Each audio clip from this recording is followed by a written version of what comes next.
Failed presidential candidate Hillary Clinton continues her complaint and whine tour, unable to apparently let go of her loss to President Trump in 2016. As I've been telling candidates who have come to see me, you can run the best campaign, you can even become the nominee, and you can have the election stolen from you. I think she was channeling, if I'm not mistaken, Bernie Sanders, who she stole that election, did she not? Clinton's comments in Inglewood, California, coming in front of a crowd that paid as little as, are you ready for this, $2 a seat.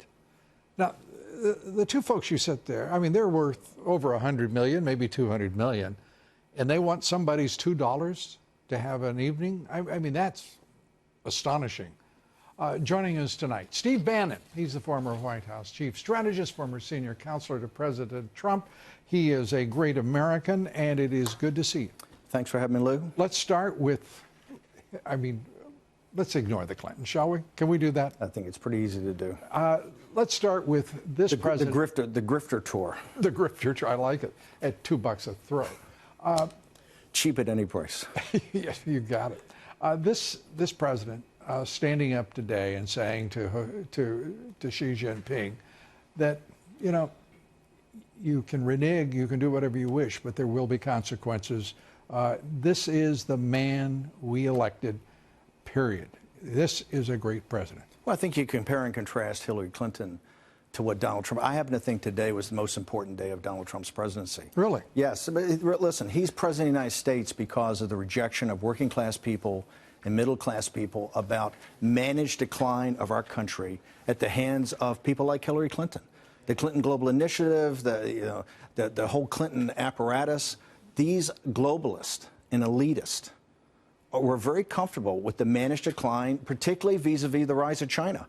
And Donald Trump confronted that, particularly in the upper Midwest. This is the reason he won states like Pennsylvania, Ohio, Michigan, and Wisconsin. People understand, like J.D. Vance, the great sociologist who wrote the book Hillbilly Elegies, the factories went to China, the jobs went to China, and the opioids came in. And so I think Trump understands that tariffs are more than taxes. They're about self-empowerment of the working class. Today, he said that President Xi and the Chinese apparatus, which continually, whether it's Clinton, Bush, or Obama, the permanent political class, they've tapped along, reneged on every deal they've had. Trump said, I'm not going to do this. You're not going to come back and retrade us. I'm going to hit you with the tariffs. And I think this is a very big week in American economic history. I couldn't agree with you more. And to think the opposition that this president has faced, the unregistered foreign agents that are represented on Wall Street, the Koch brothers, the Chamber of Horrors, the Business Roundtable, U.S. multinationals and their lobbyists, the idea that this president has to contend with them while he's also negotiating with Xi Jinping and his emissaries. It's stunning that a president has had to face this kind of opposition, this kind of disloyalty, and an active conspiracy to overthrow his presidency. Let's leave aside the nullification project for a second. Let's just talk about China. In China, the resistance he's had from the IR department of the Chinese Communist Party is Wall Street, the investor relations department, the lobbyists of corporate America, and the pressure on President Trump has been relentless. And it's all the fear project, just like in Brexit. It's the fear project, Project Fear, that if you don't actually get a deal that's just about buying more soybeans, you're going to have a collapse of the stock market, and economic catastrophe. President Trump has stood up against that. President Trump says, no, this is an economic war. We're going to have fundamental structural change in the state capitalism that China has. China has this system of state capitalism. We are going to get changes on forced technology transfers, subsidies to state-owned industries, intellectual property. These are deep issues. And here's the reason this treaty broke down this week. They had the Belt and Road Initiative a week ago. They had 40 companies there, 40 countries. They say, hey, we're doing fine. Do we need the Americans? And all of a sudden, you saw them coming back on what Trump had negotiated to say, we're going to put all this out to the public to see, particularly the Chinese public. Remember, this is not against the Chinese people. President Trump is actually assisting the Chinese people. This is against this radical cadre of the Chinese Communist Party.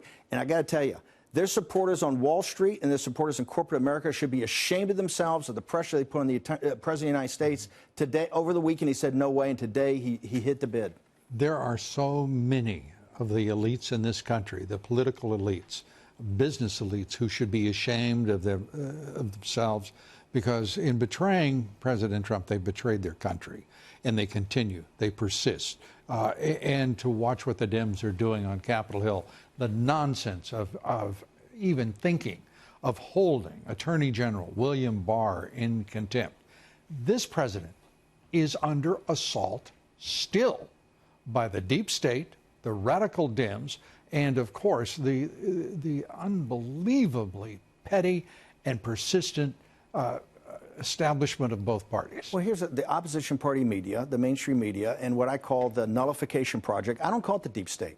It's in your grill. It's in your face. It's not deep. I mean, they're right there. And I think this project, the Russia thing's a sideshow to a sideshow.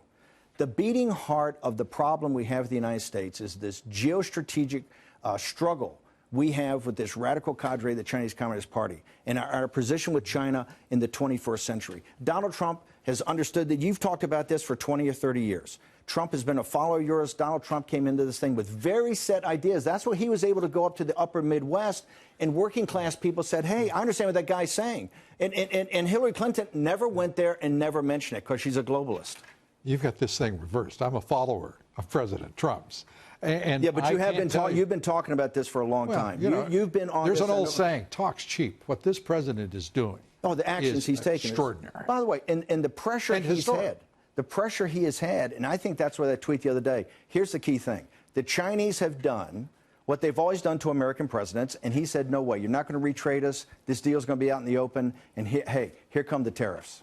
Here come the tariffs, and here comes America, thanks to a fella named Trump.